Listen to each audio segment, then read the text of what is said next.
You know that person who adopts a German Shepherd, looks deep into its eyes, and then names it Rex? Not Biscuit, not Charlie. Yeah, not even something ironic like Sir Fluffington, just Rex. Classic, unapologetic, no explanation needed Rex. And here's the thing nobody says out loud that choice isn't random because the name you give a dog tells you almost nothing about the dog. It tells you everything about the person holding the leash. Psychologists have studied naming behavior for decades. What they found is kind of fascinating. The names we assign to things we love, especially animals, act as a psychological projection. They reveal how we see power, how we relate to control, and sometimes what we desperately needed growing up and never quite got. So if someone in your life named their dog Rex, buckle up. There's a whole personality hiding behind that very traditional, very deliberate one-syllable choice. Here's what's fascinating about the name Rex specifically. It means king in Latin, not buddy, not friend, king. And the people who reach for that name aren't doing it by accident. Studies on anthropomorphism, which is the fancy term for projecting human traits onto animals, show that owners who choose authority-based names for pets tend to score higher on what psychologists call need for structure. They like clear hierarchies. They like knowing who's in charge.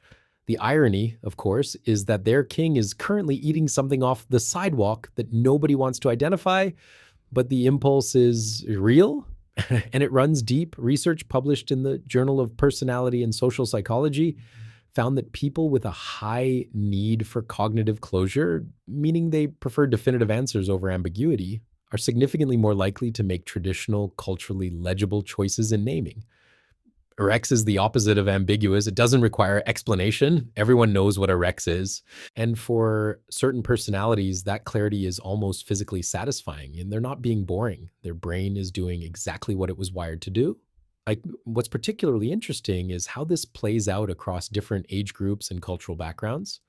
A 2019 study from UC Davis examined the relationship between pet naming patterns and demographic variables and found that Rex and similarly traditional names peaked in popularity among people born between 1950 and 1975.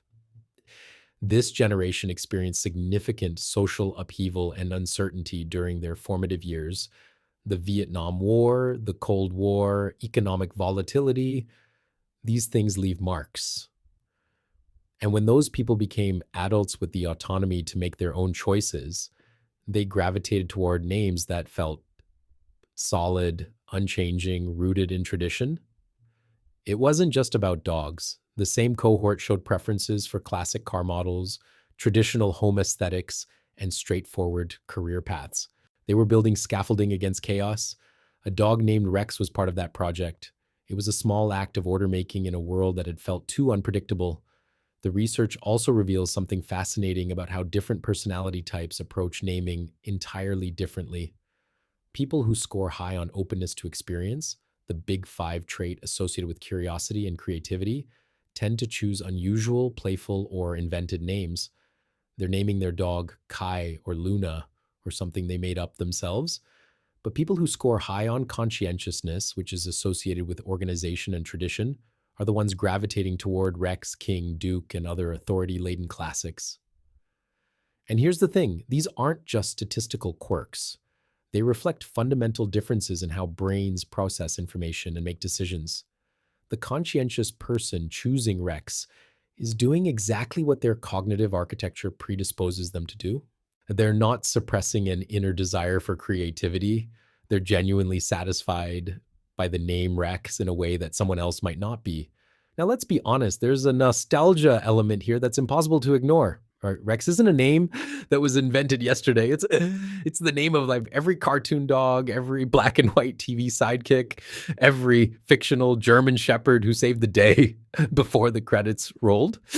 And here's where the psychology gets genuinely interesting. Research on nostalgia, including Shane work from Konstantin Zidikidis at the University of Southampton, shows that nostalgic behavior tends to spike in people who feel some level of psychological discontinuity, like meaning their past and present don't quite feel connected. They reach backward, they grab something familiar and anchor themselves to it. Naming your dog Rex is just in a weirdly specific way an act of time travel. You're not just naming a dog, you're recalling a world that felt simpler, more legible, more reliable. Maybe it's the dog your grandfather had. Maybe it's the name you begged your parents for when you were 7 and they said no because the apartment didn't allow pets. And now you're an adult with your own place and your own dog, and nobody can stop you. Rex. Finally. This phenomenon has a clinical name: autobiographical nostalgia. It's when we use objects, names, or rituals to reconnect with positive memories from our past.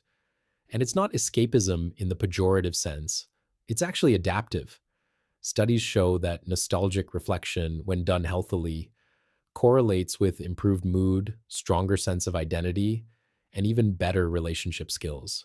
People who name their dog Rex and feel that nostalgic ping are, in a weird way, engaging in a form of psychological self care. They're honoring the version of themselves that existed before life got complicated. They're saying, I still remember who I wanted to be, and I'm bringing that forward. That's not nothing. That's actually quite beautiful when you think about it. The name Rex becomes a talisman. It's shorthand for continuity, for the idea that you can grow and change while still remaining connected to the core of who you are. But here's something that'll genuinely mess with you. People who name their dogs Rex tend to also be the ones who talk to their dog in a completely normal voice. Not the high pitched baby talk, though, yes, that happens too, but actual sentences, full conversations, updates about the day, opinions on traffic. There's research behind this too. Psychologists call it social surrogacy, where the bond with a pet fills some of the emotional scaffolding that human connection sometimes can't reach. And the name Rex matters here because it sets up a very specific dynamic. You don't baby talk to a king, you consult him, you debrief him. He's your equal, maybe your superior, which is frankly more than you can say for most coworkers. The people who name their dog Rex have decided, consciously or not, that this animal is a serious relationship. Not a cute accessory, not a photo prop, a companion with gravitas. And that tells you something real about their attachment style. They're the kind of people who show up. They're reliable in a way that sometimes exhausts them. They take loyalty seriously because to them, loyalty is basically a moral position. Attachment theory, developed by John Bowlby and expanded by Mary Ainsworth, provides a framework for understanding this.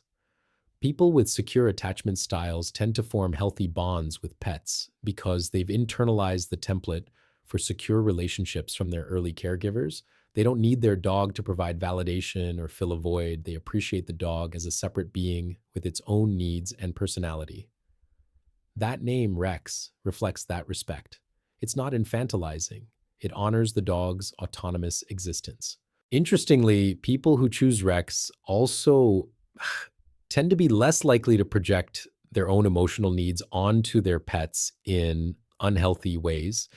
They're more likely to take the dog to the vet, maintain appropriate boundaries, and recognize when the dog needs space. The name Rex, in this sense, is a kind of promise, a promise that you'll treat this being with the seriousness its name implies. And look, there's a dry comedy in all of this that deserves a moment. Rex is also objectively the most confident name you can give any living creature. Your dog could be 9 pounds, soaking wet, one eye, perpetually confused, afraid of plastic bags. And if his name is Rex, he carries himself differently. You gave him a legacy, a mandate. The name Rex doesn't allow for mediocrity, and the owners feel that too. There's something in the psychology of naming that loops back onto the namer. When you call your dog Rex 30 times a day, you're reinforcing a worldview where things have weight, where names mean something, where the world should be taken seriously even when it's a dog that just knocked over your trash for the third time this week. This is called the Pygmalion Effect, or self-fulfilling prophecy, and it's remarkably powerful. In studies where teachers were told that certain students were gifted, even when those students were randomly selected, those students actually performed better by year's end. The expectation changed the behavior, which changed the outcome. The same principle applies to naming. When you name your dog Rex and treat him as though he's royalty, he becomes more dignified, more composed, more present, and you become more respectful in return. You're not just being silly, you're participating in a psychological loop that makes both of you better versions of yourselves. The name shapes the reality. So if you're the kind of person who named your dog Rex, here's what the research is actually suggesting about you. You probably value tradition without being rigid.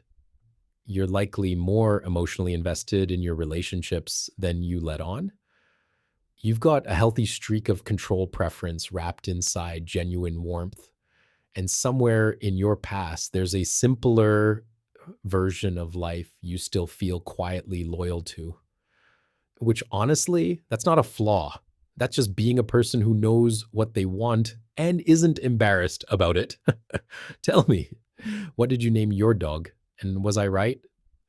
Because something tells me the comment section is about to get very interesting.